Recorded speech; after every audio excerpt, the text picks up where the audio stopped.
Truth. This brand new podcast where any and everything goes. I got three of my longest running friends, rowdiest friends, and we're gonna get into any and everything that's going on in the hood, in the world, and in your surroundings. So first off, let me introduce my man's DJ Just D, How to do, people? my man's Icon, Yo, what up? This is James Icon in the building. Extreme Truth starts now. and last and certainly not least, my man's Legend. Wow, what an introduction. The original official Hellraiser. What's going on? I don't think I'm supposed to say Hellraiser anymore, but I know what I meant. Say whatever you want. You got on that damn devil's hat, so I mean, what you gonna say, the angel raiser? You a pastor? I mean, you just got finished with your damn Taliban mask on. I ain't had no problems from the holier than thou lately, so don't give them no ideas. I'm a pastor now. You just got finished hiding in the damn underground lair with your damn Taliban mask on, so I don't know how you gonna talk about you ain't no Hellraiser. For those of you that don't know, this is how we normally are. These are how normal conversations are with us, so we're gonna dig into it. First thing we're gonna get into right, is and we don't have to dig into my mask because it's not a Taliban mask, okay? I got it. You like playing Call of Damn Duty. That's what it looked like. I don't know what kind of duty you talking about, but all right. So first thing we're gonna do, let's talk about this heat. It's hot as hell out here. I don't know what the rest of all of y'all are in Jersey, I assume, but it is blazing outside. My damn shirt is soaked. I'm happy to be inside. What about y'all? Shit, man. I went outside to go to the store and I lost some life points. And,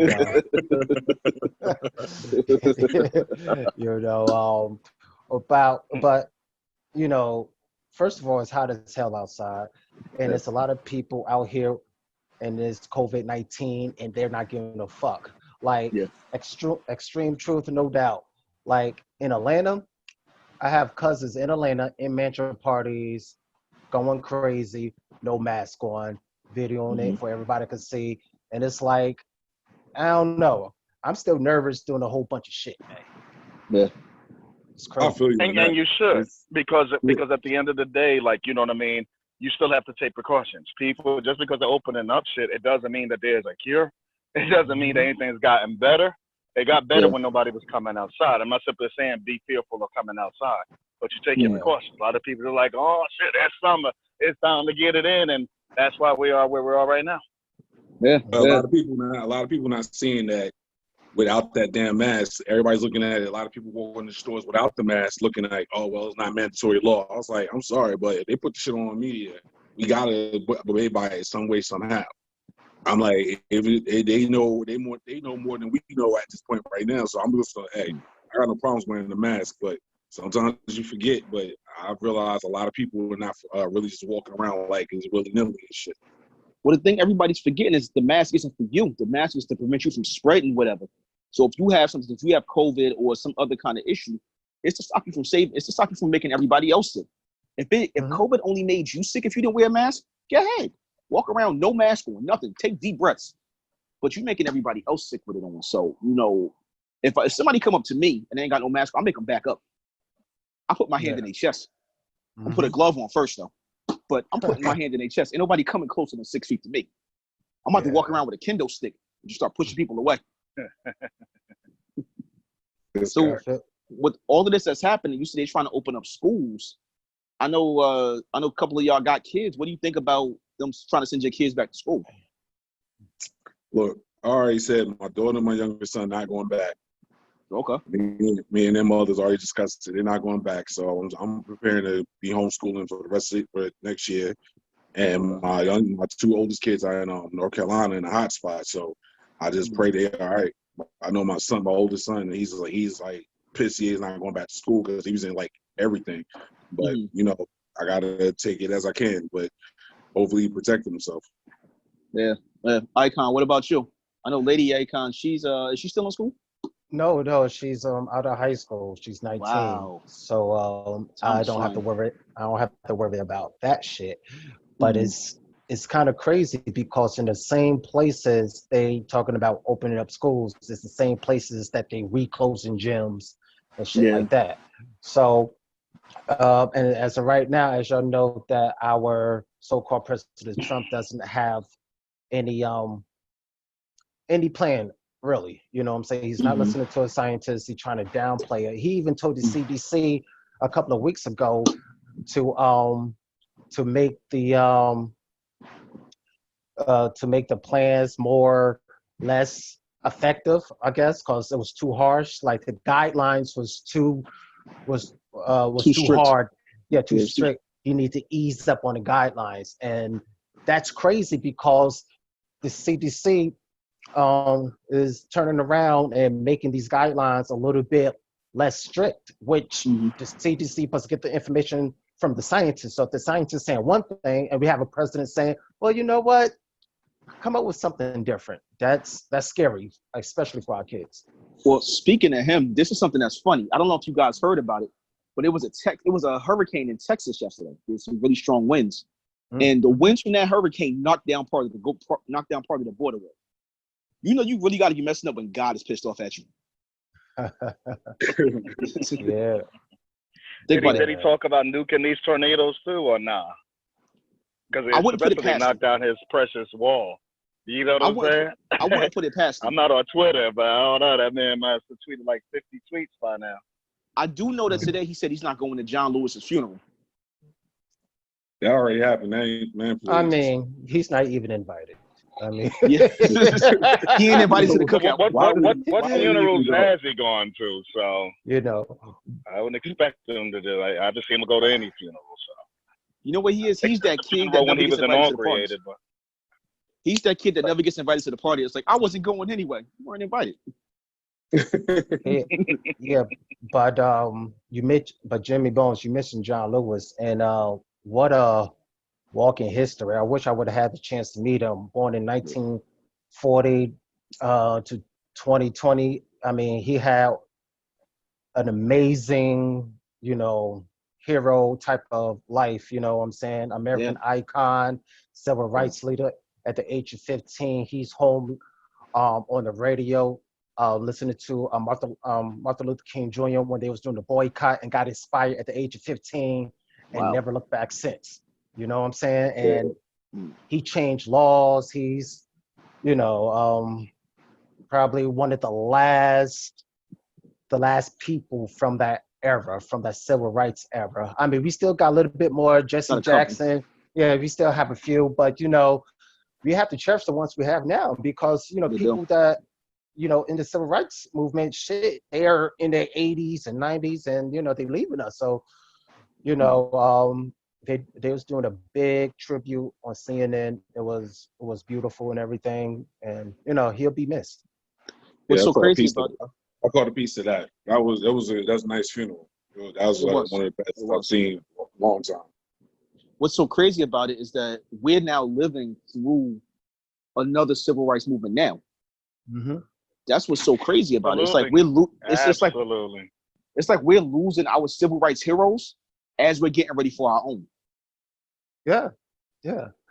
We have some of these young people that are awoke and they out there protesting and not giving a fuck, and that's burning and looting. I mean the burning and looting, no comment on that, but I got a comment on that. I think some of that's set up too. Oh shit. Oh yeah, I do too. Oh, yeah. I think some of that's set up. Come on, of course. I was at the march over in Newark over there off of Urban Turner, and there was a lot of cats that you knew were not from Newark over there acting stupid, dancing, and little young cats dancing around and acting like it was a party and shit. And it was like mad people that was out there. It was like, yo, we had to be real about the whole situation. Like, we understand what the cops did, but who we gonna call when it comes down to the last minute of who's gonna protect us? We can protect ourselves, but if we do that, it's not a standard ground state. Yeah. We can't, unless you got a licensed firearm or you got that license to carry a firearm, you can't stand your ground. And then And I'm in the process, but go on. I plead the fifth. But I mean, like whatever, you can't just sit there and jump down on the cop or every cop, because I mean, I understand you could have, let's say you had 1,200 cops and 12 of them are bad. I mean, you got 1,212 cops. That's bad because the other 1,200 didn't tell them. You see what I'm saying? Yeah. So I mean, you have to understand that, like that whole thing. Like I seen the march when it was downtown. Nobody acted up. I seen it when it was going all over. But then it's like, all right, you expect Newark they expected us to act up. Nah, nobody acted up. We showed straight peaceful protests. Now the one that was over there on Urban Turner, they're trying to go into the police station and mess things up. There was kids out there that wasn't even from there. Yeah. And people calling them out like, yo, they're not from there. And I absolutely believe that. And it's something somebody just said the other day. Like, one of the main things Newark-wise is that a lot of people have respect. It's probably going to sound weird for me to say. I have a lot of respect for Mayor Ras Baraka. And he's somebody from the community. I know that. He was my teacher. Yeah, I know you are. I know you are. But we got to give credit where credit's due. You know what I mean? By all means. So, you know what I mean? I got to give credit where credit's due. I have nothing bad to say at this point. So, you know what I mean? And they were peaceful. You know what I mean? Y'all know how Newark gets down. You know how we get down. So, that was the whole thing about whatever. But when you look at all these people that's out there rioting and doing all that, you can already say they're not even from these areas. Right? They're driving in and you see when they had the arrest, they already proved that. When they're not here, as per se, I don't know about the numbers and the statistics from here. But when they started doing the protesting in other areas or whatever, and all these people was getting arrested, none of them was even from the area. A lot of them wasn't even from the state. So that says a lot.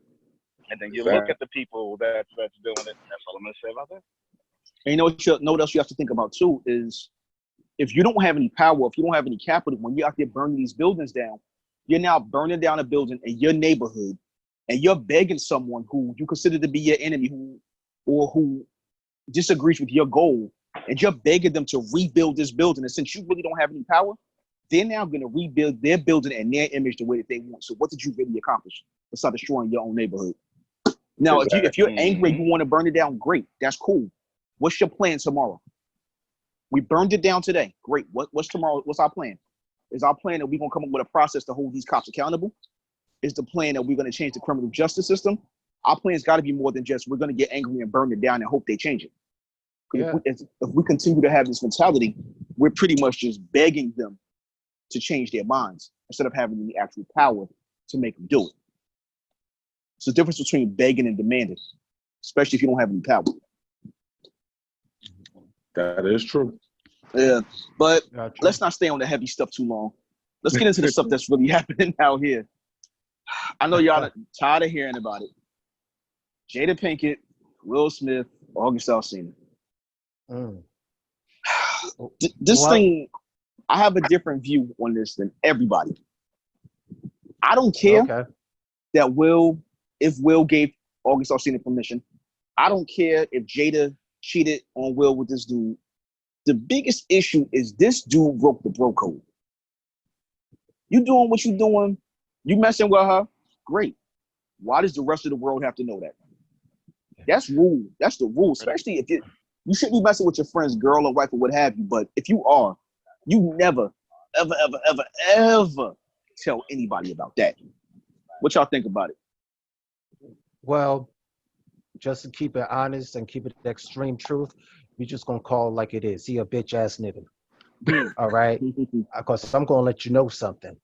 If I was doing anything with Jada Pinkett, and I heard the story, I listened to the Red Talk with Jada, and I'm not trying, because when shit like this happens, so many people have their own opinions and shit, and other people hear other opinions and they run with it like it's the truth. I'm going by what came out of her damn mouth. I don't care whatever anybody else thinks. Now, she did say that her and Will broke up for, a certain amount of time. They didn't know that they was going to get back together, and she went to him for comfort. And at the same time, she's helping him overcome certain demons that he was dealing with. And I'm saying like this, if I was messing with Jada and everything, I ain't saying shit. You know what I'm saying? I'm gonna keep doing it as long as I could. Mm-hmm. Yeah. You know what I'm saying? Fuck out of here. Come on. And then see what happened was Jada and Will got back together as far as what Jada said. You know, they started rekindling back together, and then August Alsina just took himself completely out the equation. And Exactly. he was silent all the way up until about a few months ago when his album about to drop and all that shit. Not That's even a months, bit, couple weeks ago. yeah, that's some Yeah. bitch ass shit. But his album Yeah. is hot. His album is hot. I like his album. Yeah, I'm not listening to it. Yeah. I'm sorry. He definitely broke her on that because, first of all, I'm not saying shit. If I don't give a damn if it wasn't no permission, that's between me and that's our business. Yeah. If something happens, that's between me and her. Ain't no reason for the broadcast it, just sit up there and talk all that shit or get in my feelings. If I know what it is, I know it's a possibility that you're still married and you ain't showed me no divorce papers, that means a possibility you can go back to this man and Of make course. things work. So I'm like, my thing is, if that possibility is there, nah, I'm good. We can do whatever until you like, all right, we can't.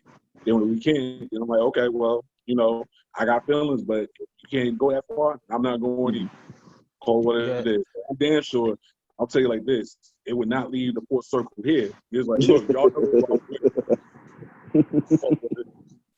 but you don't. But I don't. That's a female thing. You don't air out the girl. You air the last. That's messed up. You don't air out the female.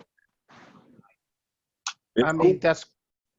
Right. Oh yeah, but we already know. Well, don't get me started. We already know it's not a female thing anymore. You know what I'm saying? It's not a female thing anymore. First and foremost, and like I said, I don't remember how long they've been together, but since they've been together, there's always been talk about them being swingers. So, number one, I didn't really understand, I guess, what was going on until it was explained to me, because I've no disrespect to August, what's her name? August, right? Something, yeah.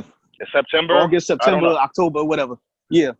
Yeah, I'm not familiar with him. There's no disrespect. I'm just not familiar with who he is. You know what I mean? So when that info came, I have no idea who the fuck he is. You know what I'm saying? He's the chick that was banging Jada. That's all I know him as right now. So, and he's also the one that snitched. Like, come on now. You know, like I said, that happens because we all know, and we all know certain people that's done that. So, you know what I'm saying? Guys, when you break the bro code, that kind of shows where you stand at. You're a bitch. You and your feelings. You trying to get brownie points with somebody else's chick? Come on, man. And you know what? I'm sorry. As a man, it's like when dudes use women as a stepping stone, it's like, come on. It's like, you're a bitch for that. Yeah. Yeah, right. And to be honest with you, one thing that I don't think that he doesn't realize that he exposed himself as a snitch. So if for any one of his boys, I hope that they now understand that if they get into some kind of trouble, he gets in his feelings, he's going to do anything for that clout. He's like a lot of these cats out here, a lot of these dudes out here, clout chasers. Yeah. I mean, we all know a couple. There's one that I know personally that was messing with this young lady. He was friends with her fiance. Her fiance sung at his wedding. And then this guy went on stage in front of her family and his, drunk, and said, "Oh, by the way, I've been sleeping with your fiance," to the guy in front of her family, and ran out the house. Ran out of the building. To me, I think that was about clout. I think that was about hurt feelings. And I think that was trying to stand up, because if you're still dealing with somebody on the side and you're secure within yourself, that never comes out. That's just y'all thing. Like it was an asshole waiting to happen too. Yeah. But there's a lot of people that are willing to do that for clout or because they're insecure. That's what you have to think about too. It's like those guys back in the day that swore, "Yeah, I have 80, 90 girls," and the dude's a virgin. My thing is, if you still got judging masculinity on how many chicks you can conquer, I can't mess with you. Yeah, that means you're not secure with yourself. That means your ass didn't even grow up yet. Yeah, exactly. Yeah. Speaking of growing I up, see how quiet. I'm trying not to. Okay, y'all got it. Woo! Y'all got it. Speaking of growing up, Kanye. Oh, listen, right. man. Yeah, let's get into this. Woo. I think we might have different opinions. Yeah. When it comes to this nigga, man, when he met up with Donald Trump, I was like, I was still listening to his music. Even when he put on the mega hat, I was still listening to his music. But when this motherfucker said Harriet Tubman didn't actually free the slaves, she just sent black people to work for white people. Like, after that, I don't got no respect for him. You know what I'm saying? Yeah. Like, I felt like he disrespect grandma or somebody. You know what I'm saying? That's how I felt. I felt like he disrespect grandma. And, if I see him, I would have the feeling to slap the shit out of him.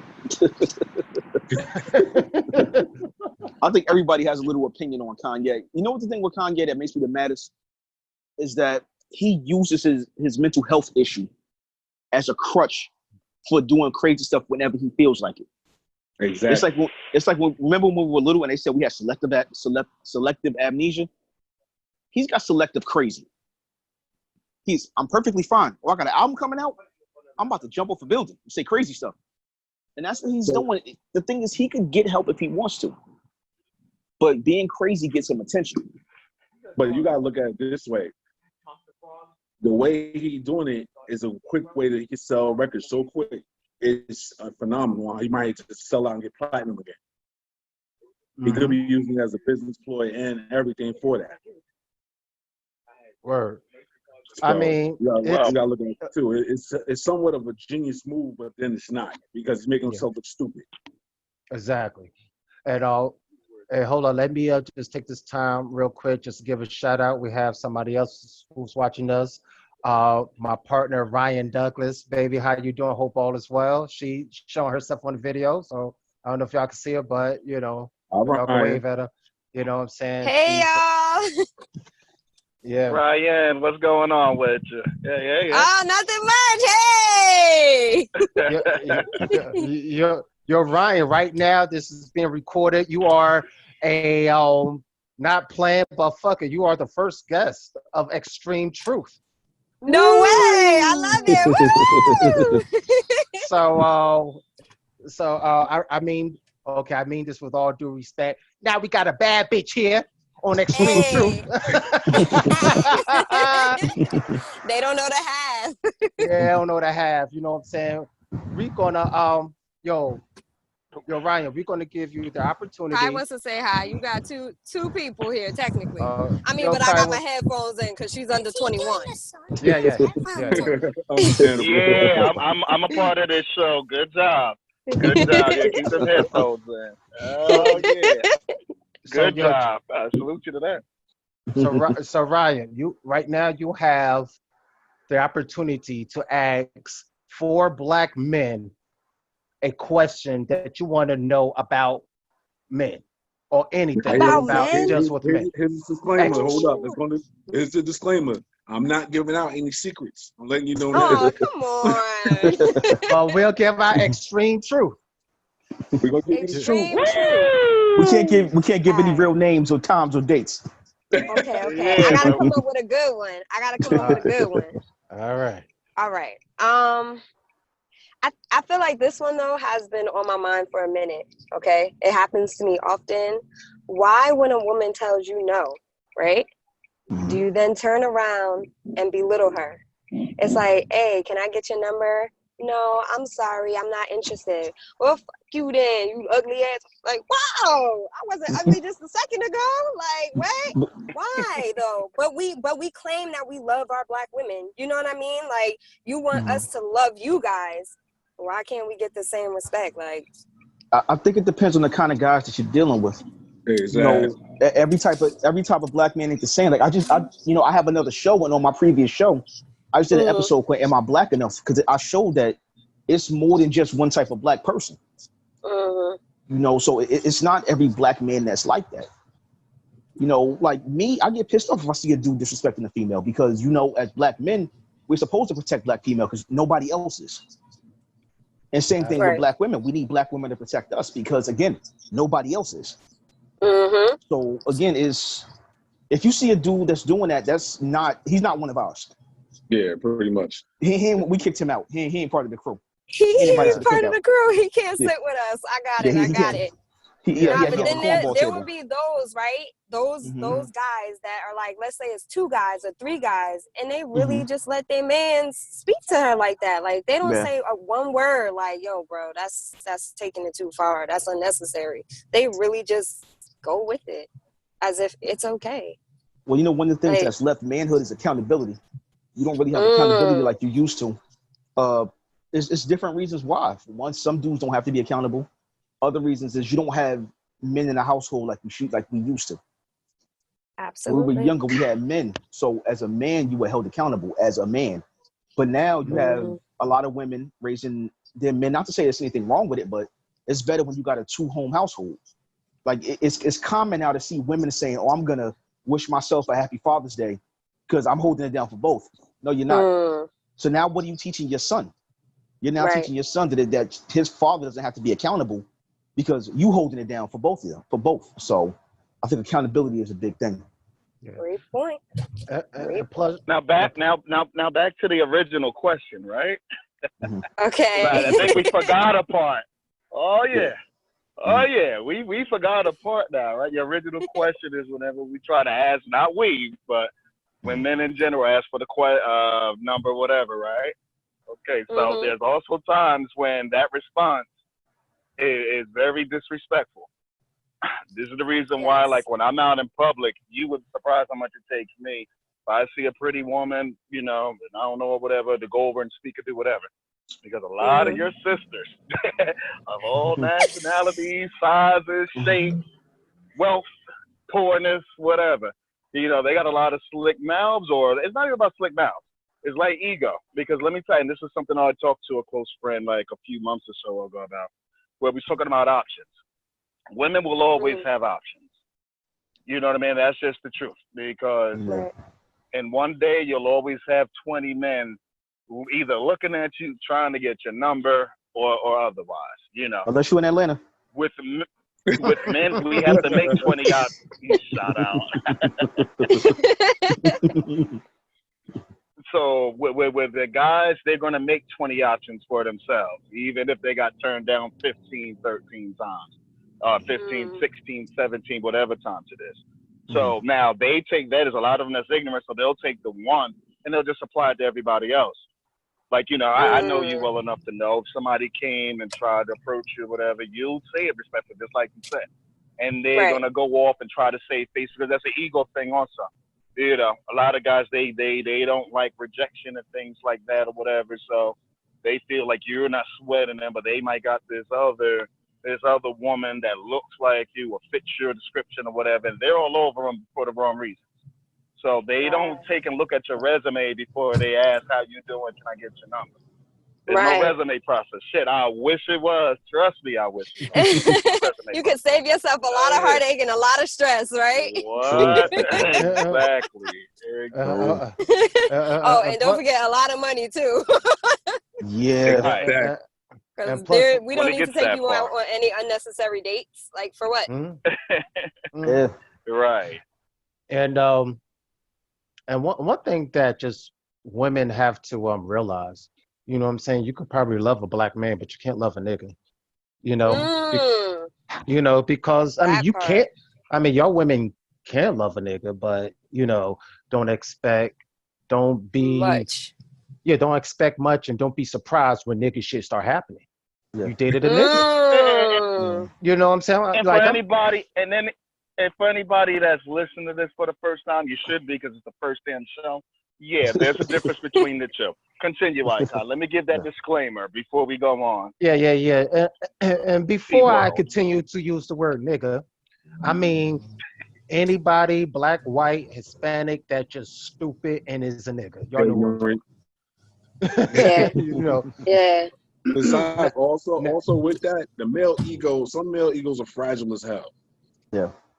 And it's like it'll be this. That's when I look at it as your pops and program you, or the men in your life didn't program you to get ready for what could happen. Mm-hmm.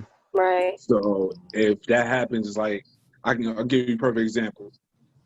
I had no choice. I was raised by women, but my uncles and my stepdad made sure I knew how to treat a woman no matter what. Believe me, it was like being raised by wolves. Ain't nothing you can do about it. They're going to tell me all the secrets. I already know what to do, and so forth and so on. But as a man growing up, you got to make those men mistakes. So once you get past a certain age for your ego to mature, that's when you start realizing, okay, you see where the elder men in your family were telling you what to do and how to do it. It starts coming out. But as you're young, you're going to have that fragile ego.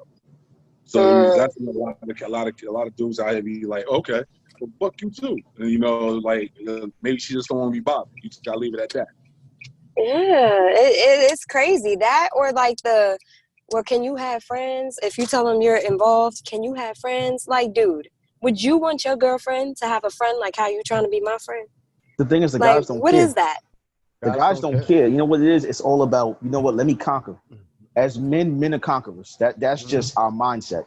So a man's idea might be, you know what, I might have to manipulate her a little bit just so that I could conquer what I want. Because you know how every woman has that work husband. And you know that work husband is one argument away from sliding in and being a full-time backup dude. Wow. So dudes is trying to say, all right, you know what, I might not be your work husband, but I could be your outside of the home backup husband. Wow. Dudes don't have a problem with being side pieces. Oh my goodness. I had a work wife. I had a work wife, and I gotta say, it just stayed at the work wife. We didn't do nothing outside of work or nothing. Just want to make that clear. But in the bathrooms at work, in the closets at work, in the it got real. Now with the work wives, I've had a few too here and there. We never got married.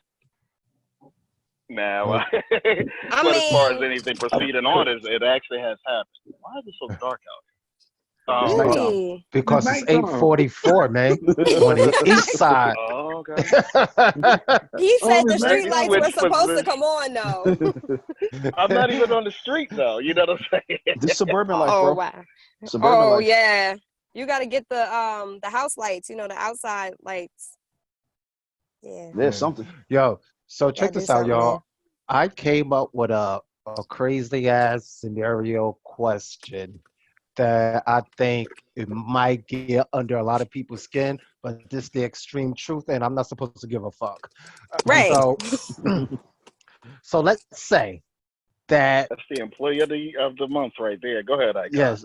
So let's say that hypothetically reparations happen for all African Americans. All right. Woo. Let's say it happened for all African Americans, right? Would that include the American Latinos or just us? Because Latinos, okay, let me just say this. I have some Latino friends and they're cool as hell, but I know of some Spanish people, they only say that they're black when it's convenient. Mm-hmm. You know what? Yep. Us being black, we know it. So my question is, if it was respiration that, coming to all African Americans, would that leave out the Hispanic? Because Black Lives Matter, they're black now. I mean, listen, I feel as if there are two types of Hispanics, though. There are those Hispanics that understand that they do have African descent within them. And then there are those Hispanics, usually the lighter ones, that say, what? I'm white. So, unfortunately, I feel like they deserve it, but not all of them deserve it. Well, one time I asked a Puerto Rican, I was like, yeah, you came from the Caribbeans, right? No, I came from Puerto Rico. That's the Caribbeans. That's the Caribbeans. They don't even they don't I feel like they don't even know their own history. Okay, it's crazy. they don't know their own history. Dominicans really don't think that they're black. Like, you're right next to Haiti. What are you talking about? You're black. It depends on which ones you're talking to, because I mean, like, I'm mixed with it too. So on certain sides of my family, it's like, no, we're not black, and the other sides is we black. So it really exactly blackity black. But in terms of them, they're not from this country. So if you wanted to say, all right, if you're Latino, you get a percentage of the money, you should have to prove your percentage, and then the percentage of it that you are that's African, and we can prove that you came from Africa. That's the percentage of the big pot that you get.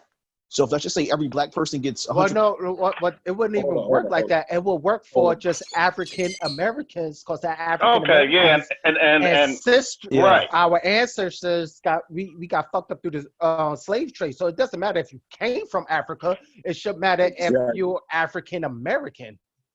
True. Of true African descent, yeah, but we gotta understand where that comes from, because you can say that, like I can tell you right now, my grandmother looked like she was a white woman until she opened her mouth. That's when you knew she talked like Medea. So it was like, no, you didn't even know that she was black until she opened her mouth. Now the rest of my family is about either light as I am or darker, even way darker. But yet and still, you would not know until they do that genealogy, that ancestry.com shit, all the way back to where it began. So even though they come from, even if they Puerto Rican, anything, either which way, they're black. Either which way. Yeah, but I really feel that if that was to happen, the United States would try to do something to divide us, definitely. And it wouldn't be hard. Not at all. It really wouldn't be hard. And you know what, to be honest with you, even if we get the reparations, I don't think it'll help black people that much anyway. Like that Chappelle Show skit, I think that will really happen. Not with all, but I think you know how many niggas would have Bugattis out this motherfucker. Money. If you want to know what would happen if black people on a large scale got money, just look at the NBA rookies. Exactly. Or the NFL rookies. As soon as they get drafted, I got diamond teeth, 12 Bugattis in a mansion.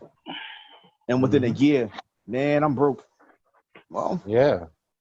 You know, what they should do is, if they're going to give us the money, cool. Black people should have a plan. There should be a group of black leaders that should say, you know what, we're going to have some financial planning classes. And this is how you should spend your money. Exactly. If not, we'll be broke again in another year. I mean, those type of classes should be implemented in our elementary schools in the hood, but they're scared to do some shit like that. Yeah. And that's the problem. A lot of people are afraid. I don't know if y'all can see me now, because I don't know how I can hear y'all perfectly clear. I don't know if y'all can see me. It looks like you crawled out of your Taliban cave. It's still kind of blurry and dark. Yeah. Outside in the wilderness right now. Yeah. I'm not outside. That's the whole point. Like, I'm inside now. That's what I'm trying to figure out what I do. Because we talk about starting a new meeting. Like, shit, I ain't finished this one. Well, you might need to go outside. You might need to go back outside, get beat up by the mosquitoes. Well, not with my phone dying. That's what I'm doing the show on today. I don't. Well, we'll just go with your audio. It's all right. We'll go with your audio until it works. Back to meeting. Wait, there we go. Back to meeting. Is that better? Yep, you're good. All right, good. Yeah, when it comes to that topic, right? I'm almost at the point I don't want the shit. I want more. Why is it taking all this time? It was what was old, right? So then at this point, now you're just settling, trying to throw a bone to a dog. Yeah. You know what I'm saying? So, I don't even know what they'd offer. They wouldn't even know what to offer. You know what I'm saying? They came up with a number. What number? I think it was like 300,000 for every black person.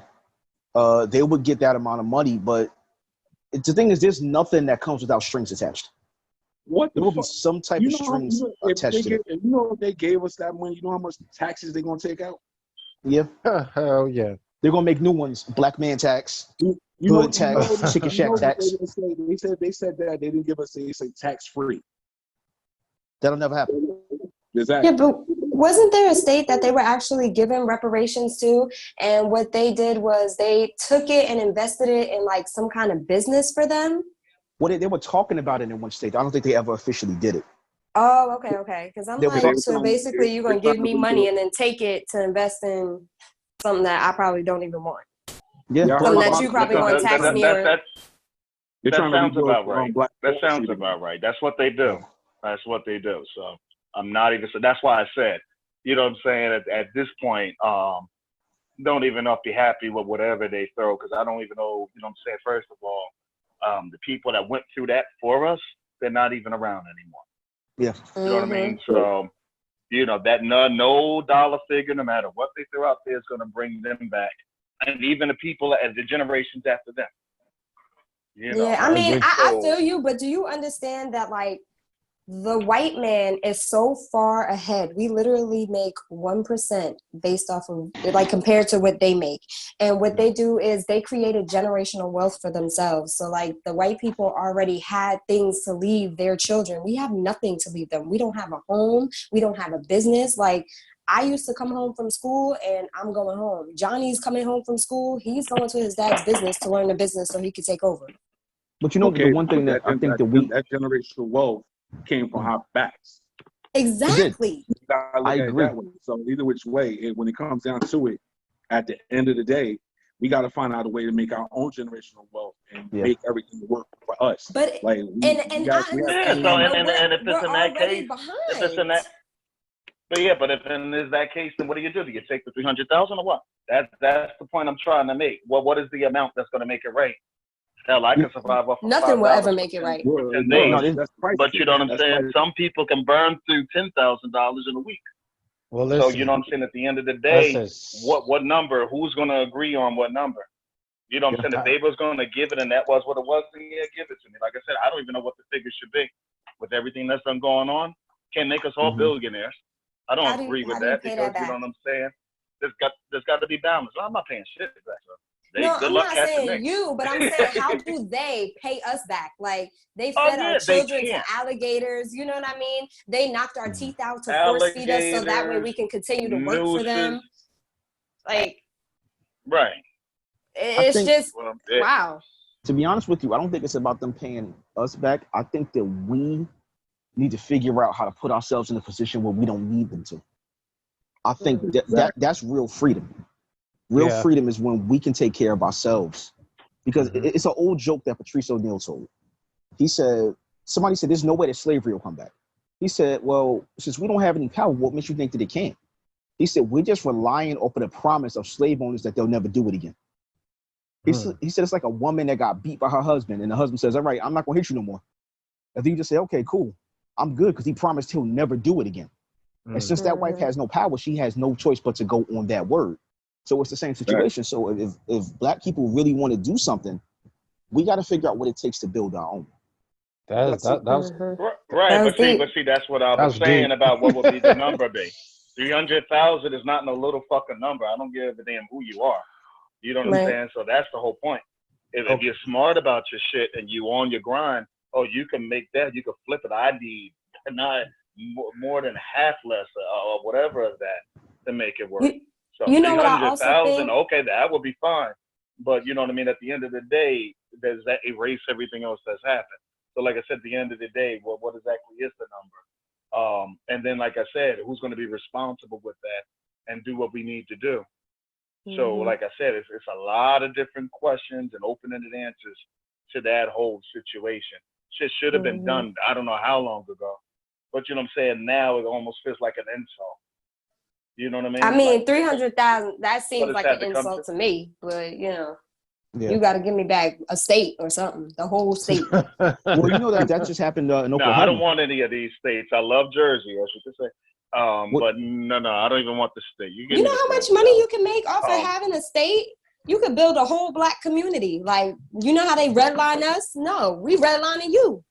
Well, you know that just happened in Oklahoma. In Oklahoma, they just gave the Native Americans half of the state. I think about 2 weeks ago, they gave them half the state. But again, the question is, if we have this, what do we have social cohesion? Or are we just going to go and tear it up? Are we going to go burn There you go. We gonna start fighting each other again, or we gonna start killing over? Okay, well I spent 50,000 of my 300,000, so I'm down to 250, and I know you got 5, so let me rob you. So are we gonna do that? You know, I think that the focus needs to not be on that 300,000. That focus needs to be on getting ourselves right first, and getting our money, getting our property, doing what we need to do. Look at what Tyler Perry did. I have a huge amount of respect for what he did in the sense of Holly. I'm not the biggest fan of his movies, but he said, you know what? I'm tired of asking Hollywood for a bone. I'm gonna build my own, and I'm gonna make Hollywood have to come to me. And he did just that's that. What he did. That's what that's really. But you see, he's a black man that wants to build together and give back. There are so many people that really make it and they have no desire to give back to those that need it. Like, let's create programs that help them build their own business. You don't have to give a handout. You don't have to give them $20,000. Put them in a program to teach them how to make their own $20,000. Put them in, better locations where they can really flourish. Like, part of the reason for that is that black people haven't been taught how to live and how to work together. We've been taught how to survive. Survival. But no, it's not all black people, because not all, but a lot. Foreigners do it. Foreigners come over here and they'll own a business before we will. We've been over here for how long? Well, I mean, Black Americans. Black Americans. There you go. We've been taught that survivalist mentality. It's about, okay, I just got to make it to tomorrow. Right. And a lot of black people grew up with that view. I just got to get to tomorrow. I just got to get to the end of the week. I got to get to the end of the month. That's all that we know. So again, there's no social programs. Another thing that we as black people need to do, and I covered this one on my show, and this is a big one. We need to get mental health treatment. A lot of black people have PTSD. A lot of black people have depression, anxiety, daddy issues, and other mental health issues. But we're either undiagnosed, we're afraid to get checked, or we refuse to get checked. So what happens is we now have these issues that we're carrying around, expressing them around other people, and then we're passing them down to our children. Or wait, I just want to add to that. Or when we do go and get checked, they make us feel as if we shouldn't be upset. I've had that happen to me. Like, I had a white therapist one time. She did not understand one word that was coming out of my black mouth. I did. So she's like, I don't understand why you're so upset. I don't understand why you're not. I had a white therapist who tried to, every time that I tried to explain any instance of racism, he would always make it seem like I was overreacting. So what I did is I eventually switched and I got a black female therapist. She understood everything that I was going through. So that we need to do what the Jewish community did. What they did after the Holocaust is they put themselves into a lot of industries, and they became very good. They became very good in the field of medicine. They became very good in education. They did it right. They really did it right. They did what they had to do to move themselves forward. And I think that's what we need to do. We need to figure out what are we lacking? We lack doctors in the hood. Okay, cool. We're gonna create programs that are gonna help kids first off understand what doctors do and understand that it's possible for them to become doctors. Yeah. Right. Then we're gonna work on programs to help them become lawyers. And then we should come up with a list of things that we need in our communities, and we should start gearing our community for them instead of hoping that someone else does it for us. Yeah. Right. I mean, right. Yeah, but at the same time, I can understand what the Jewish people did, and it's a lot of stuff that Jewish people do that I wish us black people could do. You know what I'm saying? Because if anybody says anything about a Jewish person or something about Jews or something, and it doesn't even have to be so negative, it could just be something small and minute, they'll shut their whole operation down. You know what I'm saying? But they don't do that for us. And that's true. The only thing, unless you Jay-Z and Beyonce. Yeah. Except for Roseanne, they shut her down in a minute. Yeah. Oh my Lord. I can't. Yeah, but Roseanne ain't a Jew either. You know what I'm saying? But amongst our people, we have a crab in the bucket mentality, though. Yeah. So it's like you may have that ones that's gonna stand under you to help you get out the bucket, but then you got the ones that once you get to the top, they're gonna try to pull you back down. Yeah, oh, I'm sorry. And the one thing about trying to do something what the Jewish people did, the Jewish the one thing that Jewish people had over us is our complexion, because if they made it to America, they could pretend like they're whites, ignore the Jewish side, and get the benefits. Yep. Until if their name is like Goldberg or some, if they hear the last name, then it's probably all goes to shits. But besides that, their complexion, they just say they're white and they get the benefits. They get the red carpet. Mm-hmm. You know what I'm saying? So even though, okay, yes, Jewish went through some shit, we're not, excluding that, but it's even hard for us to do what even the Jewish people did, because the first thing is our black face, and that, knock us down every time when we're trying to get ahead. You know what I'm saying? Jewish people, they could just say, oh, my name is not Goldberg, my name is McIntyre. You know what I'm saying? You know what's funny? My mom gave me the name. My name is Ryan Douglas. My name is what it is, so that way when I applied for anything, they would think I was a white male before anything else until they see me. Wow. So at least I make it to the interview. Wow. Wow. I can admit, like with my 3 kids, I did the same thing, and it was to help them, it's the mentality. You have to think, like, you have to give them a name where they can't look at the application or resume and be like, oh, no, I'm not going to hire them, or even give them a chance just because based off their names. Sure. Exactly. And that's an unfortunate thing, with our community. Another thing that I've been listening so far. And Loretta, the how you doing? mindset. Hi, how you doing? All right. We have to a lot of things that I've done with myself is mindset. We as a community have to change our mindset. Like I have a new college student. I have a child who's 22 going on 23, and an 11-year-old going to junior high school. I have been working on their mindset from the very beginning. From the very beginning, I work on their mindset. They don't have the mindset of wanting to better somebody else's company. They have the mindset, I'm going to create my own. Absolutely. My daughter she's 11 going on 12. She's never, ever, ever said she wanted to work for anybody else. Never. She said, I want to build, and I want to build internationally. I love that. Good job, Mom. A lot of that starts at home. Like, I know with me growing up, one of the lessons that my dad taught me, and I didn't get it at the time. My dad is a computer analyst. So he was making a lot even back in the 90s. So one of the things that he did is we went to all these different car dealerships. He went with sweatpants and a beat up t-shirt, purposely. And I had no idea why he was. And we went to the dealership and everybody walked past us. My dad probably was making more money than everyone in that room. And we went to about 8 or 9 different dealerships. I said, why are we doing this? And then we went to a Cadillac dealership, and we were the only ones there. The guy kind of reluctantly came over and spoke to us. And eventually the guy got to know my dad, and he said, oh, wait, you can afford a couple of these cars. And when we left, my dad said, do you understand what I did to you? I said, no. He said, I was showing you how important your mindset and your appearance is. Right. He said, a lot of us don't understand that.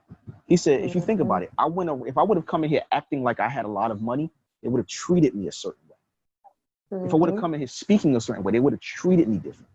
So your mindset and your appearance are very, very important, and you need to remember that. Right. Absolutely. And I mean, like I said, we need to all about the presentation. It is all about the presentation. What we need to do is we need to do what a lot of those successful Black people do. A lot of successful Black people, we tear down. We tear down Jay-Z for working with the NFL instead of understanding that now we have a seat at the table. Exactly. Now you have a Black person with a seat. Then, we tear down Beyonce. Yet Beyonce has been the one who's been paying for a lot of the Black Lives protesters to get out of jail. Exactly. We tear down Tyler Perry, yet he built the largest film studio in the country. Right. For Black producing people. For Black and people. He gives and focuses on giving internships and first jobs to the young people, of color. Yeah. Right. Are you familiar with Stephen Fetchit? He was a actor back in the 20s and 30s. And he was one of those Black people despised him because he used to talk like, yes, sir. Like he was, what every Black person. That was a curse word. Those are curse words right there. They kill me with that. Yeah. And take that shit as a fight. We ready to fight here. Yes, sir. You talking Let's get it on, baby. Like, get it. Yes, yeah, baby. Let's get it. Is that Mr. Charlie over there? Like, calm the fuck down. But he was one of those types. But he would always sound ignorant, and Black people hated him for it. And when I first saw his movies, I said, why does he have to make us look like this? But I saw a documentary on him, and what I understood is that he was the first black millionaire actor. There were no others before him. And what he did is he knew he had to portray that role to get money. Once he got that money, he created black-owned newspapers and black-owned movie theaters that would show black-owned movies. That's all that they showed were black movies written, starring, and directed by black people, as well as magazines and newspapers written, edited, and starring only black people. But he had to make that sacrifice first. And even though black people took him down and went after him, he still did it. I mean, look at what Jordan Peele was doing. Yeah, but some people don't understand a long-term plan. Yeah, they don't play the long game. I have a problem with the world right now. Some people don't even know the plan, though. That's the real problem. True. They don't know the plan. They are ignorant. They don't want to read. They don't want to research. They don't know what the plan is, so they just go based off of what they see. It's the survivalist and they'll tell you mentality. down. And they'll tell you down for having a plan. They'll act like they support you as long as you support them, but as soon as you chase your dream and set that plan in motion, they don't want you to win. It's the survivalist theory. It's a survivalist mentality. You know, if you look at somebody like Jordan Peele's doing a lot for the black community right now. All of his main characters in his movies are dark-skinned black people. And he said he purposely does that because there was never dark-skinned blacks that were the lead, or it was very uncommon. A lot of black people don't like him because he's in an interracial relationship. He actually came out and said he loves black women. That has nothing to do with what he's doing for the black community. But there's a lot of people that are still caught up on that. That crab in the barrel mentality. Crazy. Yeah. So which way, it's still going to come up to where he's looked at upon like, oh, he's selling out. Nah, he's doing what he wants to do, how he wants to do it, when he wants to do it, and where the fuck he wants to feel like he wants to be at. Like when having dark-skinned people in there, I peeped that a long time ago when he made Get Out. I was like, you gotta see, Daniel Kaluuya was in a whole bunch of other movies before that. Right. Yeah. But nobody knew. Lil Rel Howery. Nobody knew who Lil Rel was. Right. I peeped out. Like I didn't even peep out one. I was watching Sugar Hill the other day. And he played the young Wesley Snipes in that, and I looked like, wow, you didn't even see him until you really look at him. Yeah. So with everything like that, like Jordan Peele, like I said, you got certain people that you can't look down upon because you don't know what their mentality or even what the people they have around them mentality is, because those same people that they look down upon could be their biggest supporters and the biggest supporters of our people themselves. Yeah. So you gotta look at that way also. Yeah, because a lot of people they already have this mentality built into their heads about how things supposed to go. You know what I mean? So everything's already conditioned. It's facts. It's like people can't think outside the box. You know what I mean? Right. Like instead of tearing down somebody that you see is doing something a different way, and it looks like it's actually being successful, why don't you study that person? I do this a lot. Study that person's moves, their whereabouts, see where their mentality's at. You don't know them personally. So obviously, like, you don't know what their intentions is. But okay, why don't you, before you start knocking somebody doing whatever, that's why I said when we had the conversation, what is his name? November, whatever the guy. Like I said, I don't know him, so I'm not going to knock him. I'm only going to go, I'm only going to go on what fucking December did. Like, what the fuck are you sitting up there? And you run off at the mouth about whatever. That's something I can talk to personally. That's a general thing. Where you have some of these key figures that's in here making moves, and they're supplying a lot for our community. People got a problem with it. It's always a problem. Yeah. It's always a problem. You know what I mean? And that's the thing. Sometimes you just gotta really not give a fuck about what everybody else says and just go for yours. You have your plan laid out. You can see how this can benefit. Because sometimes you're not supposed to sit there and I'm sure this is how armies and football teams and everything else work. You're not supposed to lay down a fucking plan that the other team will know and can counteract, right? Right. You know what I'm saying? So, you know what I'm saying? At the end of the day, like you might not understand it. I ain't really get to say too much about the whole Kanye shit or whatever. Jimmy Bones actually, I think he stole my notebook because he sounded like he said the same shit I was gonna say. But anyway, you know what I'm saying? And I agree with him. You know what I'm saying? But that's what I say. Some people, there's more than what you see on TV. Some people just take what they see on the TV screen or whatever, and they run with it. So you know, that's the whole thing. You know what's so Sometimes you should just stay tuned. You know what's so funny? I think as a people, we had it right in the early 90s. We had it right. If you look at television in the 90s, we had a different world. Completely agree. Right. We had the Cosby Show. We had Uptown Records. We had our own record labels. We had our own shows. Television was positive. And then what happens? Gangsta rap comes. Yeah, BET and then we fall into the trap. BET wasn't owned by Viacom either. No, Right, so exactly. we had a lot more things happening, and then what happened? They caught us with the BS. They caught us with the gangster rap. They caught us with the beefing with each other. And if you pay attention, that's what they're doing to us right now. If none of you have ever had the chance to watch this movie called Bamboozle by Spike Lee. I've seen that. It's been some years, but yeah. What's it called again? I've seen it, yeah. Bamboozle. Wait, no. What's it called? Bamboozle. He hear us, he just bullshit. No. Wait, because I want to check. Is it animated or is it alive? No, it's an actual movie with Damon Wayans, Tommy Davidson, Savion Glover, and Jada Pinkett. I just put it in the chat so you can see. Yeah, it's a really good, because if you really pay attention to that movie, say I've seen that movie. I'm sorry. No, go ahead. Well, the concept of the movie I almost want to say I've seen that. You have Damon Wayans, who's he's a director in Hollywood. He tries to make positive black shows, and the film owners don't bite. So he decides that in order to get out of Hollywood, he's going to create a minstrel show. So he has black people performing in blackface with the red lips and the painted black lips and the white around the eyes, and it becomes a hit. And black people, we fall for it, and we begin to accept it that this is normal. That it's normal for us to walk around shucking and jiving with the black face and the red lips. And if you pay attention to what's happening to television and movies now, that's what we're doing. We've made it acceptable to clout chase. We've made it acceptable to be on television cursing at each other, fighting. You know, if you look at any reality TV show, that's not real life. That's our new blackface. Yeah, but that's our new blackface. That's pretty much what they're doing to make us think that this is normal. They're making us think that it's normal that if you're a woman, if you can't find a guy that's going to buy you all of these diamonds and get you fur and, you know, give you all of these materialistic things, that's not a real relationship. So we're actually taking away the foundation of what our relationships are and what our love for each other is. We're allowing television to do that to us. And that's kind of what Bamboozle talked about years ago. You know, and it's unfortunate because it's happening now.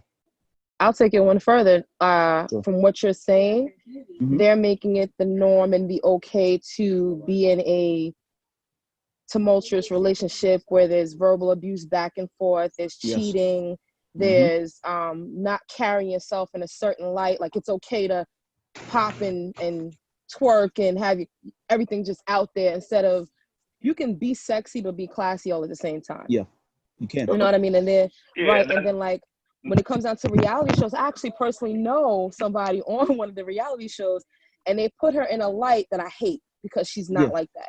And on Love and Hip Hop. No, it is on Love and Hip Hop. I'm a friend of one of the persons on there, and she's not like, I know her backstory personally, and they just make it so terrible on Love and Hip Hop. And I'm like, damn, if they just really knew the type of woman she really is. But I understand it's giving her a platform to do what she really wants to do while putting her personal life out there. Unfortunately. It's like I can't stand fucking reality shows. I was almost a part of a couple of them way back in the day. I guess before it was like reality shows was a thing. But yeah, it's all about the shock value. You know what I mean? It's all about putting these false narratives out there, which they do. Right. They don't watch reality shows like that. The thing is, I don't blame them. I blame us. I blame us because we're watching this. I blame us because we're supporting this. We're, you know, that same anger that we have when a white person calls us out of our name and saying we should shut it down. We should be doing that same thing for these shows that are painting these false images of us. But of course not. We don't find it exciting to see a black family who's loving each other like back with the Cosbys. We don't, it's like that foundation that we used to have is not there anymore. We have examples like Empire. Now, I watch Empire for the music aspect. I like the music aspect of it, I'm not gonna lie. But the drama's like, oh snap, girl, it's a soap opera. Like we live for the soap opera of life, and that's just not what it is. Yeah, it's not real. A lot of it is not. Right. A lot of us don't know what reality is anymore. We living don't know. Up to some false narratives. Hey now, and I'll piggyback off of both of y'all comments. I'll piggyback off of both of y'all reactions to that. What do you mean it's not reality? Because that's what I see. What, Empire? You know what I'm saying? And this is because they emulate that. Oh no, it's reality now. It's not everybody's reality. And this is the reason why they keep producing these type of shows and these type of videos and these type of Instagram things or whatever. Oh no, it's definitely reality. It could be reality, but it shouldn't be the standard anymore. Yeah, we should be trying to do better. Absolutely. You know what I mean? That's just what it is. It shouldn't be the standard. No, it should have never got to that. Yeah. Right. It should have never got to that. But that's where we're at. That's why we got a reality we got a reality star, and y'all know where I'm going with that. Reality star president. Right. Right. Exactly where we are. I swear on everything. I said that from day one. Yeah, we're in the reality stars. Everybody thought it'd be cool to have him. He said, yeah, fired and this, that, whatever, which he got off a fucking wrestling guy. But you know what I'm saying? It's just like, all right, it sounded cool that, oh, he's about to come in here or whatever. Yeah, where we at now? Before we continue, I know we're running a little low on time. We still have a couple more segments we need to hit before we end it. So we still do have to stay on time. Does anybody have anything else on that particular thing before we move ahead? No? Nope. No? No? Okay. Damn, the icon shit might have he might have needed to get his shit on the damn charger too. I heard from him about a half an hour. I'm down to 12%, but I got my tablet. I have my iPad right next to me. Yeah, but one thing there's a segment that we're gonna cover because we don't want it to be all heavy and all crazy and so much of a downer. So I mean, I also want to use this show as a platform to spotlight things in the urban community that we don't talk about often. This section that I want to cover is now called Hood Classics. There's certain movies or certain things that we grew up with in the hood that they're known in the hood, but they're not critically acclaimed. You'll never hear them give an honest review of this movie as if it was amazing. So this week's Hood Classic is South Central. What do you all think of that movie? Look, I'm gonna say, to me personally, South Central was all right. It was what it was. It's not Menace. It's not Boys in the Hood. Yeah. It's like it has its B rate. It has its B rated for a reason. Yeah. All right, but Menace is not. It can't stand up because I think it was good, but it wasn't as visceral as Menace and Boys in the Hood. Yeah. It was like Menace Society. I knew cats that was really going through that. Yeah. I had cousins out there that was really like out there in the streets like that. Mm-hmm. Well, the thing about that movie is, for one, that the acting was terrible. I think they overacted. There's a part where all of you should remember this, when the Aryan is getting ready to beat up the main character's friend, and he says 15 bucks. He counts to like 30. He's like 15 bucks. You count like, why is he still counting? I mean, the acting the acting is not good. I understood what they were trying to do. I think that we kind of liked the movie just because of how bad the acting was. The only one that was really a good actor was Glenn Plummer, who was the main character. All right, the rest of the movie was just unbelievable. Icon. Yeah, I'm back. Yeah, but we're doing a review of South Central, the movie. Oh shit. Well, it talks about a lot of stuff that's going on in the hood. You know what I'm saying? Yeah. Made a lot of funny satire about extreme stereotypes. But I was just looking at it literally like an hour before we came on and shit, just to refresh my memory. And yeah, It's terrible. Wait, y'all talking about South? Wait, you're not talking about the Wayans brothers one. You're talking about No, the original one. The original one. Okay, Rob, let me okay, help you. yeah, no, because you're 15 talking bucks. about it as a satire. But no, Icon, not the Wayans brothers, not the hold on, time out. Yo, Minister, yo, you know what? Because we got to review that one too. So don't give any Time spoilers. out. Yo, I was told, all right, South Central. I didn't hear Minister Society. To me, South Central is the funny one. Minister Society is the real shit. Was I? No, you went to the wrong one, bro. What the? No, we're talking South Central, the movie. Not Don't Be a Minister. Okay. South Central. Right, see, that's what I wanted to make sure. See, Yeah, South Central. Well, okay, I remember that one. Haven't seen it in a while. I ain't said nothing here, but y'all welcome. Okay. So I haven't seen it in a while, but what's up? I remember it now. No, I'm with Icon, right? So South Central, that was the one where the father went to jail. Is that right? Yeah. Right. This is the funny thing about this movie, right? With me. All of it. And maybe I kind of make a jog with your memory, because then the son was out there trying to, survive and do whatever. Funny thing is, I always want to watch the movie, right? And I watch the movie, I'll enjoy it. But and maybe because there were so many back then that I like maybe more. I'm not even saying it like that. Yeah, I never remember much about the movie, which I don't get. And I was just searching about South Central like maybe a few weeks to a month ago or whatever. So I don't know. It was a cool movie to me. You know what I'm saying? Like I said, I enjoy watching it every time I watch it. Like I never a dull moment or whatever. But I never really remember everything in it. Like if you talked about Boys in the Hood, we remember those scenes. You know what I'm saying? Fucking Tales in the Hood. I can quote a few things from there. You know what I'm saying? You've seen Tales in the Hood for crazy shit. Oh, yeah, that's one of my favorites on the fucking horror scene. It's on number 10. But yeah, I don't know what it is with South Central, but I always look that up. Shit was hard. But like I said, I just never really remember any like high points or whatever like we do with some of the other ones that we grew up watching. You know, watching and kind of like reliving, because that's the shit that was going on back then with us. Yeah. And all our eras growing up. So, Larita, what about you? What do you think of South Central? I don't remember it, and that's sad to say. I remember I've seen it, but I don't remember it. And it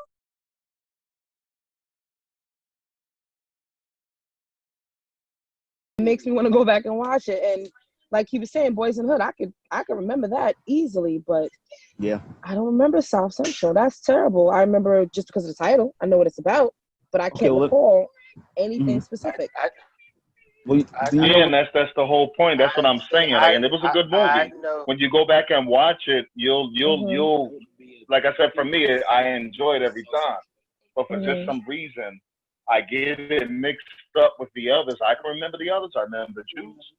You know what I'm saying? I remember, like I said, Boys in the Hood. I remember the other ones. Even the one. What was the one just watching the other day? New Jack City. New Jack City. Okay. Oh, I love New Jack City. It makes you wonder why don't we remember it. To me. We'll talk about that. Yeah. New Jack City. That was like my old neighborhood. That was literally around. That was based around my old neighborhood in Flatbush. Oh, you from Brooklyn too? Oh, me too. Yeah, I used to live in Brooklyn. Yeah. Yeah, I used to live in East New York. I used to live in Flatbush, then moved to Staten Island, and now I'm in Queens. Going around the boroughs, going around. Yeah, I know. You celebrating when that shit come on. I know my way through. I know my way through Flatbush. I know my way through a lot of Flatbushes. Right. I used to play Manhunt in Flatbush, so I know all the ins and outs of the buildings and backyards and all of that. Yeah, I was that kid. Right. But like, it makes you wonder what makes South Central not memorable. Oh, the acting was terrible. What? That had to be what it is, because I don't. No. But you know what? Well, you know what? Right, but okay. You know, Tate Diggs. I think Tate Diggs did a hell of a job as a motherfucking gangster. He was in South What Central? movie? No way. I'm sorry, I said Tate Diggs. Goddamn, Lawrence I'm like, Tate. that's not even. Lawrence Okay. Tate. I'm about to Tate. say, Tate Society. Damn. Lawrence Tate. Lawrence I'm like, Tate. wait a Damn. minute. Damn. So Sorry. ladies and gentlemen, next week, there'll just be 3 of us going over this review. This is like, I like Tate Diggs, actually. He's cool. He's all right. Well, you know what? Since a lot of us didn't see Menace to Society, I'm going to change the movie. I'm going to go through another movie that a lot of us hopefully saw. I don't know how many of us did. The Last Dragon. Oh, that's my movie. Who didn't see that? Yeah. Who That's I know a couple. That is people my who favorite haven't. movie of Well, all time. I'm trying to find a picture for it. How old That's- they are if they didn't see it? How old are they? Like what, 25? Exactly. No, they're like 30. They're like 40, 39, 40, and never saw it. I was like, you gotta be kidding me. They had no childhood. That's what I'm saying. The Last Dragon is an amazing, amazing movie. Of course it is. Because if you didn't stop with what you was doing, go on Channel 11 Right. and watch it every time it came Right. on. What's wrong with you? Right. Listen, I had the DVD. I had the VHS. Me too. I'm a fan.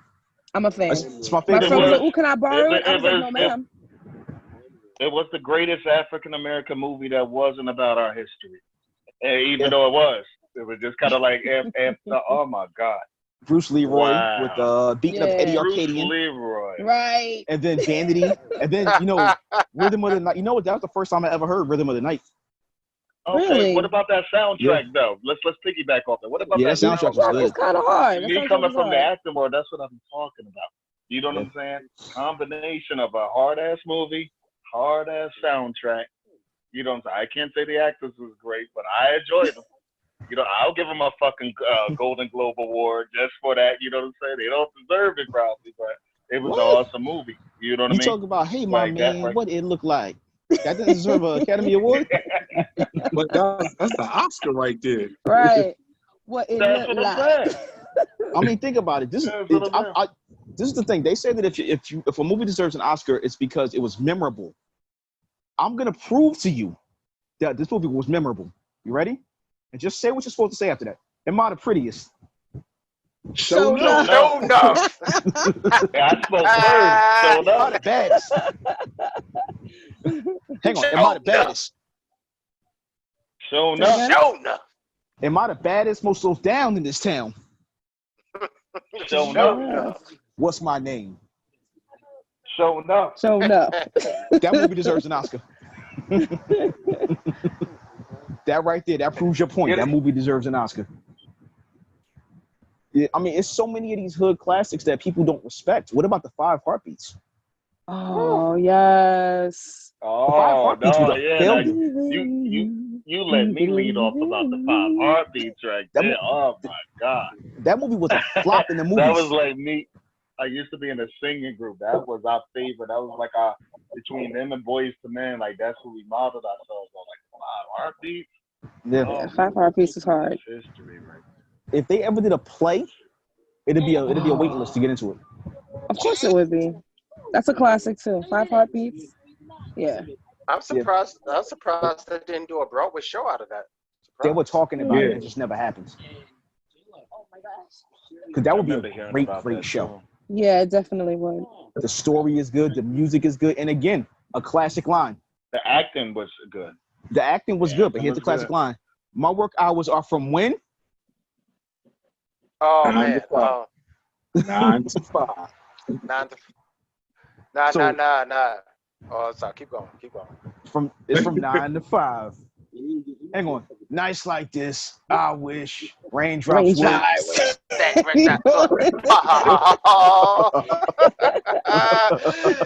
I can see through your fire. I can see through your ass like glass. Well, what about this other classic line? How's it feel to be me? That was that Coke talking. That's right. How does it feel to be me? So I mean, you think about it, that's a hood classic, and these are those movies that I think that had there been more black people in the Academy, that movie would have won an Oscar. Right. Oh yeah. It should have. I mean, Will Smith should have like 9 Oscars by now. Oh yeah. Denzel should have 15. Hello. Morgan Freeman should have at least 20. And The Last Dragon should have like 50. They should have just The movie's amazing. did like all black action movies after The Last Dragon was made. Hey, if Even Crouching does Tiger, Angela Hidden Dragon Bassett can get a have movie- any? As great as she is, Who? Angela Bassett. No. Yeah, See, that's didn't crazy. her and what? Viola She doesn't have Davis? any what? No Academy Any Awards. Oscars? Wait. No Academies, yeah. That's Academy? crazy to me. Yeah, she has none. It's crazy. Who? Angela Bassett? Yeah, I can name all of the black women that have Academy Are Awards. you sure? I'm positive. I can name them I from don't know. memory. Okay, I'm not so sure. what? Crazy, So what man. award That's did she crazy. get? Because I thought she got something for what's Malcolm X? The Tina Turner stuff. Probably an NAACP award or a Golden Globe. Right. I don't know if she's got any non-people of color awards. She Viola doesn't. Davis, recently talked about how they compare her to all these great To white Malcolm actors, X. but they don't pay her like the great white actors, and they don't acknowledge her because she's amazing as well. Yeah, I mean, if you think about the number of black women that have Oscars, you have what's Halle her name? Berry. Regina King just won one last year. Okay. Viola Davis won one. Okay. Halle Berry. Halle Berry was the first black woman to win a lead To win because Best she showed Actress. her boobs. Right. That's what I was saying. I thought And I I remember remember. her and it was it Denzel or who was the same year? I thought they Denzel won it for at Training the Day same- when he played the villain. Who won it for Training Day and for Right, Glory? and she won it As that a- same right. year, didn't she? For Or showing another her black boobs in actress? Monster Ball. Yeah, and the movie That's the wasn't even first that film. good. She did a great And it had a job. terrible It sex She scene. did a great job. Now I It can't was remember because why that was they would pick that to give her, but she did a right. great That job. was the first That was movie some because I remember fucking I acting. was giving birth And to I my mean- son when she got it, and I was like, oh, of all movies, they talked about how that's the first movie she revealed any of her body parts, and I'm like, it makes you think. She should have gotten one for losing Isaiah. Exactly. But let's see, who That was the was black great. woman? What black woman had it before her? Whoopi Not as a Goldberg. lead.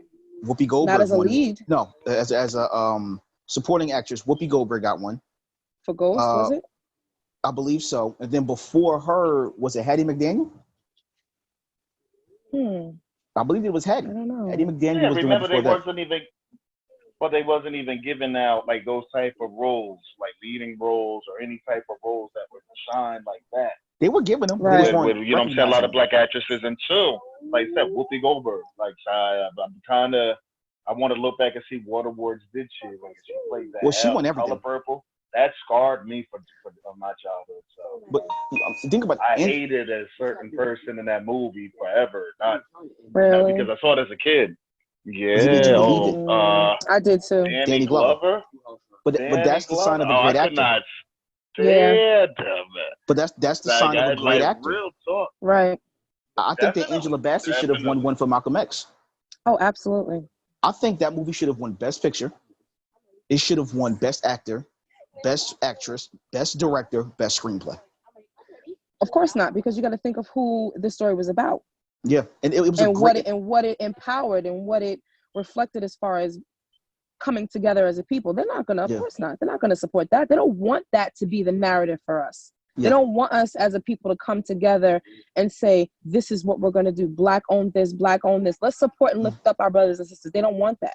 Because once we're unified, that's power that they don't want us to have. But now we don't really need it anymore because we're starting to own our own. So like we said earlier, Exactly. Tyler Perry has one of the biggest studios in the country. So Tyler The Perry biggest can studio in the tomorrow- country. It is the biggest, right? It is the biggest in the country. I don't know about the world, but I know it's the biggest in the country. So Tyler Perry can say, you know what, I'm going to launch my own award show. He sure And could. this is the prestige that we're going to have. You know, it's kind of like if you listen to music, my girlfriend and I went to a Mary J. Blige concert last year. And she did 2.5 hours of just hits. And I'm wondering, why is she not regarded as a legend, like a crossover legend? I mean, 2.5 hours straight. Yeah, she's got Hit after great hit. songs, great ones. And But we know them all. She's not regarded as a legend, but you got Dolly Parton, who has nowhere near as many #1 songs as Mary J. Blige. She's nowhere near the fan base that Mary J. Blige has. Hold up, but look how long it took for Beyonce to get Mary J. Coachella, Blige. and then she didn't even get as much money as the first Black female to headline Coachella as Ariana Grande. I love Ariana Grande. She is a person of color, but she's not a Black woman, to be real. And she got paid more than Beyonce, and Beyonce's show was amazing. Are you serious? Yeah. That's crazy. Yeah. Her show was phenomenal. Yeah. It's kind of like when Michael Jackson was the first one to really change the game like that. Yeah. Actually, no, it wasn't Michael. I'm sorry. Ray Charles was the first one to change the game. Ray Charles. Okay. What's that? Ray, huh? Woo! I was on the comment. I said Michael changed the game. Ray Charles changed it first. Ray Charles made it cool. He was the first black man to own his own masters. And then Michael took it a step further and said, yeah, Ray Charles was the first one. And then Michael took it a step further and said, you know what? You give me my masters and half of Sony's. Yeah. People that was talk about crazy. People only talk about how Michael only owned the Beatles and Elvis. Nah, he owned the Beatles, Elvis, Beyonce, Eminem, half of country music. Lady Gaga. He was a lot of them. He owned that. And Michael was you know what's crazy? Michael got a lot of flack from the black community. But what they don't understand is if you ever look at the movie Get on the Bus, Michael Jackson financed that movie. Oh, If you ever look at the end of the movie, it says a special thank you to the King of Pop for financing Michael Jackson. Oh, wow. The whole ending of the beef between the Bloods and Crips, Michael Jackson was involved in that. It's a picture of him hanging out with Bloods and Crips. And the video Beat It, those are real gang members. Those are real Bloods and Crips in that video. Oh, that I did know. I did know that, yeah. The only person that's not is the guy with the white jacket. He's the only one that's choreographer. not. He's a choreographer, I believe, right? Yeah. Yeah. If you listen to when 50 Cent and Game had their beef, Michael Jackson is the one who ended it. Game talked about it. He said Michael called him and 50 and said, I have a great deal of respect for the both of you, but we're not going to advance as long as you two are shooting at each other. So this is what I propose. How about we do a song together, the three of us? But you guys have to squash this beef before we can do it. That was Michael. That's why I get mad when black people go after Michael. Like, oh, he wasn't black enough. What you mean he wasn't black enough? All he did for us? Right. When Michael Jackson died, it felt like we lost a relative. Yeah, that was harsh. It was hard. And I don't cry. I cried when Michael died. I really felt like I lost a cousin. A close he did cousin. a lot quietly. I was at work. I remember where I was. You know, he did a lot that moment when you get that phone call or that email. I remember where I was. I remember that day too. That's one day. I hit Icon immediately. Like, Icon, Michael Jackson is dead? I had one of my exes call me. I hadn't spoken to this chick in 8 years. And she called me and just said, you all right? Well, good? You all right? Yo, what happened to me, I was supposed to be doing this music video on that day, but for some reason we couldn't do the music video, but they let us keep the room. We was in Atlantic City, was at the Tropicana at the time. And I get a call from an asshole. and they said, yo, you okay? You okay? I'm like, yeah, man, shit, I'm up here. Shit, I'm up here in the AC. I got some models and dancers with me. I'm chilling. Right? He was like, yo, your boy died. I'm like, ooh, your boy Mike. I'm like, Michael Jackson? No. He said, you heard about your boy? What? Your boy Mike. I'm like, Michael Jackson? He's like, yeah, he just died. I'm like, man, don't be playing with me like that. There's like, when I play with you like that, then I thought about it. I was like, so then I run over and we like I said, we're in Tropicana. It's like two rooms connected. I run over, turn on the TV, and everybody just mind their own business. Once the TV went on and it was like Michael Jackson collapsed, he's in the hospital, whatever, everybody just stopped. But then once they say he was dead, everybody in the room was silent for like a good 5 minutes. Wow. And then somebody had a nerve to say a fucked up joke, almost like to kill them on the spot. You know what I'm saying? Because my ass, I'm running to the bathroom, boo-hooing, I don't want to see. I was fucked up. I was fucked up, man. And then, so this one dude going to be like, well, you probably was doing all that damn surgery. He got to his head. He died. I'm about to fuck him up, man. Hold on. So let me fast forward a little bit till that later on that day. So later on that day, I'm like, you know what? I got to get the fuck out of here because the only thing on TV is Michael's death. So I'm walking through Tropicana, and it's me and like 12 other people, like an entourage and shit. So as I'm walking through Tropicana, it's this white girl in this middle of the floor with like 3 guys with some playing some instruments, and she's singing rock with you, right? So, I get up on there, I get up in the middle and started dancing like Michael Jackson. And I had my eyes closed. When I opened my eyes, and like I said, this is the day he died. When I opened my eyes, like 30 people was looking at me like, had tears in their eyes. It was crazy. Yeah, man. Yeah, that was a hard. Yeah, I'm sorry. No, I was gonna say. Go ahead. I was gonna say that was just a hard day. It was a hard pill to swallow. It was. But here's another hard pill to swallow. I think we might have to end it for this week. All right. I really appreciate you for being on. Next week I think it's going to be better. This is our first show. I really, really appreciate it. I really have fun with you all. Larita, please tell me I'm saying your name right. Is it Larita? You are, yes. Yes, I got Larita. it right. Okay. I know I'm making it wrong. So I really appreciate you coming on, as well as anyone else that's going to be watching the recordings. It's fun. That's what we're going to be going through every week. We're going to be having real, honest, unbiased truth. It's going to be messy at times, but we're going to be real and honest with each other. Oh yeah, because next week we got to spice it up. Talk about hoes and niggas. Because that's definitely what black people care Oh about. yeah. Oh yes. Oh yeah. Mess. And we're gonna be talking about, hey, when y'all girls be like, hey, I work for myself. What is it you really do? Holy man. First of all, I work for myself, and that ain't what it is. I know that's right. I'm just saying. Got like 2 businesses on me. I'm just saying. Well, speaking of that, does anybody want to do any plugs for their businesses or other programs? Larita Phipps, go right ahead. What's the plug? Well, I'm a featured author in a book. Awesome. Okay. It is on my Facebook page. On my social media actually. Okay. And what's then, the social media? You can look me up by my name. Okay. I'll definitely on Instagram. It's LC Phelps. Okay. Facebook. It's Larita Phelps. Okay. Everything is my name. Okay. And then on the business aspect, on another aspect, I do. I have a technology company that I work with. I'm partnered up with a few amazing people. Kind of like an Amazon type of company. Awesome. Yeah. Awesome. Yeah. So to want to know more, just hit me up, and I'll definitely give you that information. Awesome. Yeah. All right.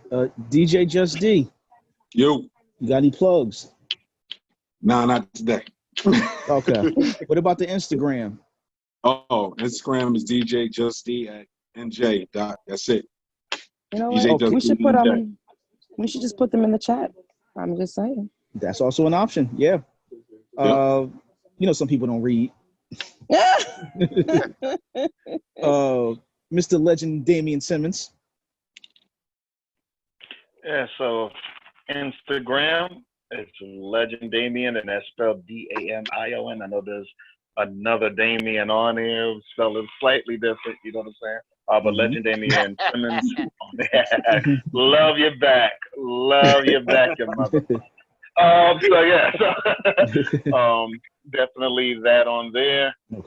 I don't even know what to promote until things is going on with everything going on right now. Okay. So I do have a show and a couple of other things. If you're on YouTube, look up the last name Taylor. Definitely check that out. It's a crime drama that's one of the last things that we was able to shoot before all this went down. So definitely check that out. That's and cool. I do have some appearances coming up, but right now, hey, it's all about this right here. And I do want to suggest, right, before I get to that, I'm sorry. So before this show here, once again, there's another show for The Rise, including this man right here that introduced me so eloquently, you know what I'm saying, James Brown, a.k.a. Jimmy Bone. I was on the last episode. I was going to plug my show. Talking about mental health. Oh, yeah, well, you stole my shit earlier. You stole my shit earlier on Kanye West. I got you this time. Sit back. Remember, I got you. Your show was about breaking generational curses. Yeah, that was right. good. So, I right. watched. Okay. Yeah, that's which one yours was. Right. So I guess that's the segue. So what's this week's Fall to Rise about, Jimmy Bones? Thank you. This week's Fall to Rise is about daddy issues. Excuse me. So it's actually going to be from two different perspectives, from a man who has daddy issues as well as a woman that has daddy issues. But then we're going to have a man on whose children have daddy issues with him. Oh, wow. He's going to explain the other side of it. I'm also going to have a psychologist on here to explain the effects of daddy issues on relationships and adults. You can feel free to check my earlier episodes. They're on Fall to Rise podcast on YouTube. Right. This week will be my 7th episode. We've done episodes on abstinence. We've done episodes on mental health in the urban community. We've done episodes on financial planning in the urban community. There's one that we've done that I haven't posted yet called Am I Black Enough? About racial identity. We have one that we did about navigating the criminal justice system. A good buddy of mine who's a former prosecutor and defense attorney, she actually breaks down the ways to navigate the criminal justice system. My last episode was with Mr. Legend Damian Simmons about breaking generational curses. And coming up this week is about daddy issues. So if you want access to it, you can go to the YouTube. What's this show's Instagram? It's going to be Xtreme Truth Podcast once I set it up. Okay, Xtreme Truth Podcast. At least he's honest. At least he's honest. And then you can find me on my Facebook, James Brown. There's also a Fall to Rise podcast Facebook page. There's not much on there right now, but I have someone working on it. And then there is a Fall to Rise Instagram page. So I'm going to have information such as the login information for this week's show on there, as well as past episodes. All right. And last but not least, Icon. Or did I go through Icon already? Oh, no, you didn't hit me yet. Okay, Icon. Okay.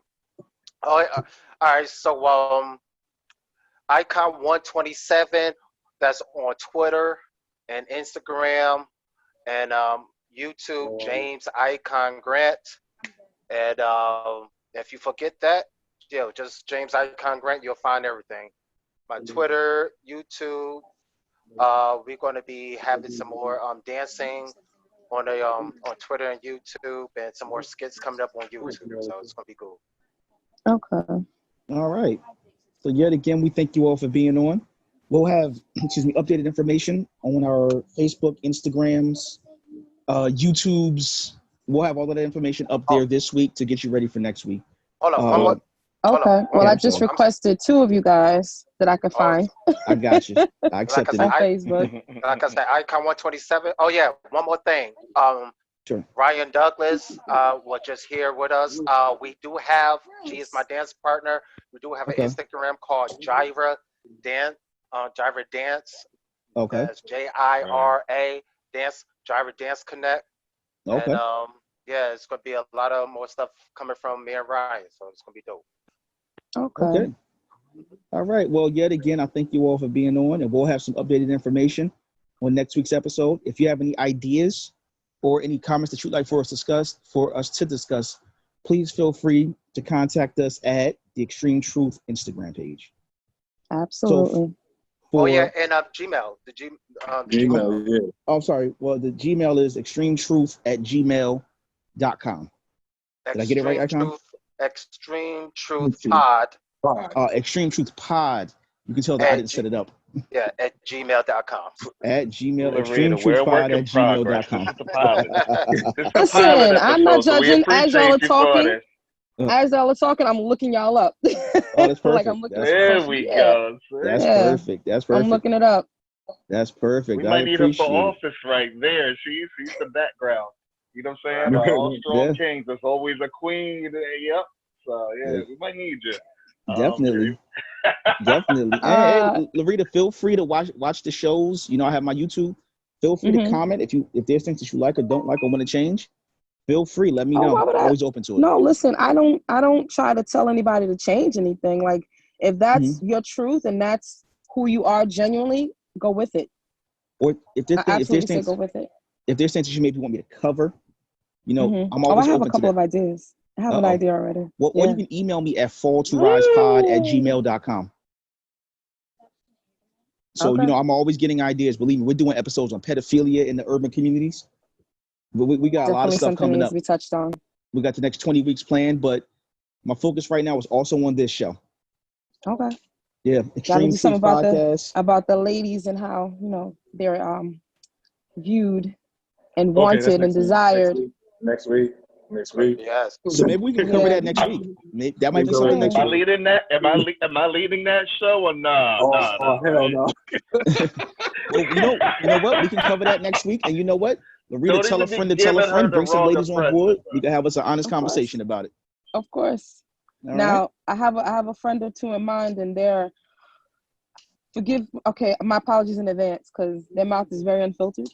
Which Oh is a yeah, good thing, but sometimes it could be like, Yeah, that's "Ooh, what I tell y'all in told advance. y'all. Sorry in advance." I told y'all. Good. That's what we need. That's It's what we need. my Extreme recommendation. Truth for a minute. It's Oh, called my Extreme recommendation. Truth for a reason, not Cause soft listen, truth. Gotcha. we here to give these Is brothers there and is there a sisters. recommendation bonus? Because We here to give these brothers. We here to give these brothers and sisters, and these niggas and nigglets the extreme truth. I'm so done with you. Yep. What is the extreme truth on Instagram? Oh, we did. No, I didn't set it up yet, but by tomorrow Okay, it will be. By tomorrow it will be set up. Gotcha. Mhm. Gotcha. pilot All right. episode, miss. Pilot Yep. episode. All right. We Well, appreciate thanks you, again, for this. everyone. Yeah. Tonight's video will be set up on YouTube by tomorrow morning, so you can share it with your friends.